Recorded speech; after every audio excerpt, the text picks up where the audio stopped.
Hello. I thought I'd record the talk I've just given to a group of students at a conference at Melbourne University in Australia. And so the talk lasts about 20 minutes and it's on the doctor-patient relationship and my experience of it. So here we go. Hello, I'm Peter Tate, a long-time retired GP or family doctor. I've been involved in researching and writing about communication in medicine for 45 years. This is a somewhat precise figure as it corresponds to the insertion of my first cardiac pacemaker in January 1977.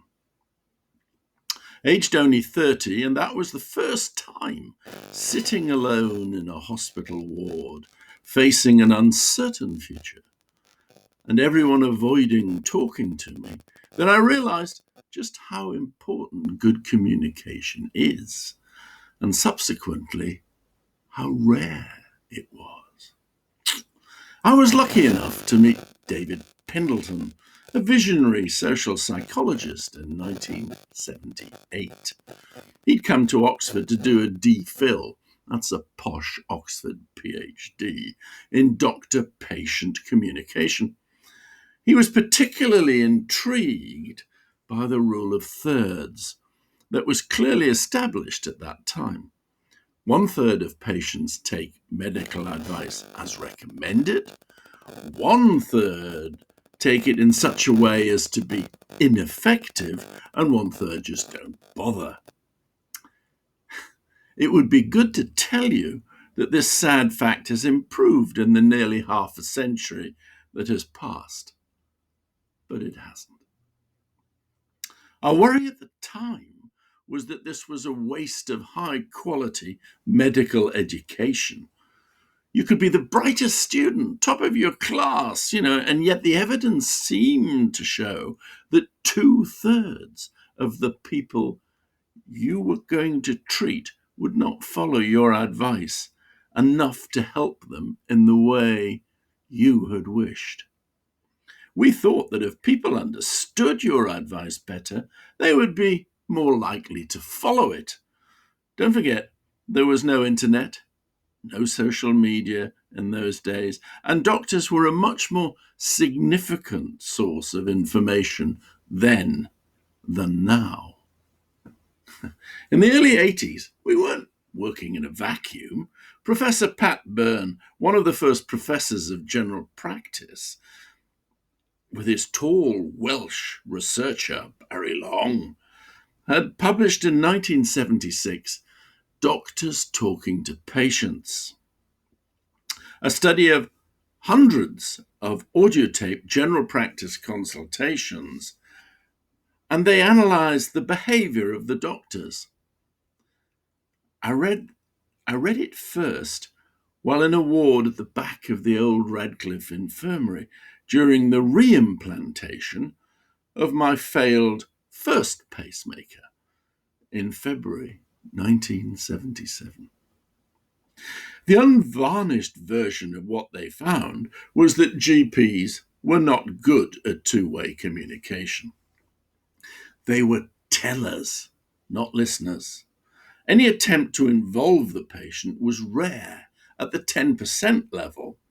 To actually use the patient's beliefs, rarer still, at probably the 1% level. They described this dominant behavior as doctor-centered and hoped to encourage more of the much rarer patient-centered behavior. This piece of research made a profound and lifelong impression on me. As I sat in that hospital ward, I witnessed that it was not just the GPs who had the same blind spot. Back in 1980, I took a sabbatical at the Department of Experimental Psychology in Oxford to help David look deeper into these issues. We had a Betamax tape recorder and a huge Sony black and white cameras and used them to record my GP friends around the Thames Valley. We were also steeped in attribution theory and Marshall Becker's version of the health belief model.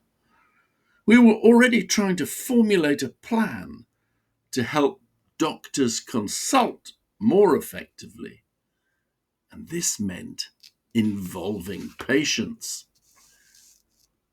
During my time at Oxford, we got involved with a group of researchers who were confirming what we were discovering using these early video machines. They published their work in 1985, most memorable for the title, Meetings Between Experts, acknowledging that the patient was the expert on themselves. This work, a rerun of the videotape study, at least of the audio tape study, but with videotape, confirmed our own findings and those of Byrne and Long. We thought that people's beliefs about health drove their behavior, and if we could help doctors understand their patients' beliefs, this would lead to a shared understanding and a shared management, which was more likely to be followed. We dimly understood that all people act rationally according to their beliefs. The problem was that those beliefs may, to us doctors, not themselves be rational. So, to change behavior for the better, those beliefs need to be known and modified to improve medical outcomes. Well, to teach this concept, we broke patients' beliefs down into 3 bite-sized chunks: ideas, concerns, and expectations, now known worldwide as ICE. We wrote a book putting these ideas into a teaching methodology called A Consultation, an Approach to Learning and Teaching, Oxford University Press, 1984. We had 7 tasks, and a lot of it was a bit mechanical, but the overall aim was to encourage doctors to discover at least some of their patients' beliefs and to come to some sort of shared understanding and management plan. We also discovered from personal experience how difficult it is challenging established doctor behavior, and how our fragile egos need protecting in discussions of observed actual performance. With the aid of a wonderful Brisbanean psychologist called Monica, we produced Pendleton's Rules. I tell the full unexpurgated story in my book, Bedside Matters. The rules: good points first, no criticism without recommendation, like ICE, have had their fair share of criticisms over the years. But now I am old enough to be President of the United States, I still think they've done more good than harm. Sadly, to me anyway, despite our ideas being greeted reasonably enthusiastically by the medical teachers over the next decade, there was little evidence of much change in actual consulting behavior, despite many other medical educators saying much the same thing in a growing worldwide movement. Frustrated by this lack of real progress, we spearheaded a medical examination by videotape, which rewarded the behaviors we wanted to encourage.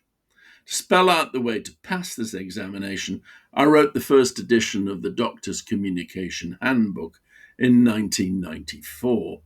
This was a commercial success, and it has now reached its 8th edition. But we kept watching lots of videotapes from candidates who had pre-selected examples to demonstrate their sharing behavior and showing no such thing. A fairly generous interpretation of sharing in these pre-selected consultations was at the 20% level, and a more true Burn-and-Long patient-centeredness remained stubbornly at the 10% level. Of course, the world changed in the 90s. The internet arrived, and by the millennium, the doctor-patient relationship had changed forever. Patients became medical experts overnight, and the doctor's role changed. Though even now, many doctors have been slow to realize, and the role had changed to that of interpreter and corrector of already gleaned medical facts. Doctors became an ever smaller part of the population belief suppliers. The internet took over, Dr. Google arrived, and the big pharmaceutical companies got the message much quicker than the medical profession. We rewrote the original book from 1984 and called it, with certain lack of inspiration, The New Consultation. In 2003. It is, however, it's still in print. We had thought that if doctors search for their patients' understanding, this would improve compliance. We had realized that compliance is a one-way street and tried concordance instead. Neither really work. Far too one-way. Informed consent, which sounds better, was our goal in the 90s. But the world that we live in now, we are reaping the difficulties of informed beliefs. Sometime in the early 90s, consent made the transition into a verb, as in, go and consent the patient for the hysterectomy in bed 3. It took us many years to think through the consequences of informed skepticism, or worse, informed dissent. Governments got there quicker. They don't like it. Public health and epidemiology have been the winners in this century.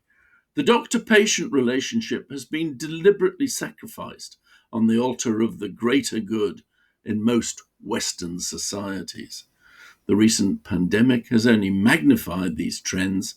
Medicine has always had a totalitarian streak, and this is now clear to all. Personal, bespoke medicine has vanished like the snows of yesteryear. The relentless pursuit of asymptomatic risk factors has helped depersonalize the medical conversation, often to no more than a lifelong pill-taking gamble that neither the prescriber nor the individual ever knows, even at the moment of death, whether it has been worth it.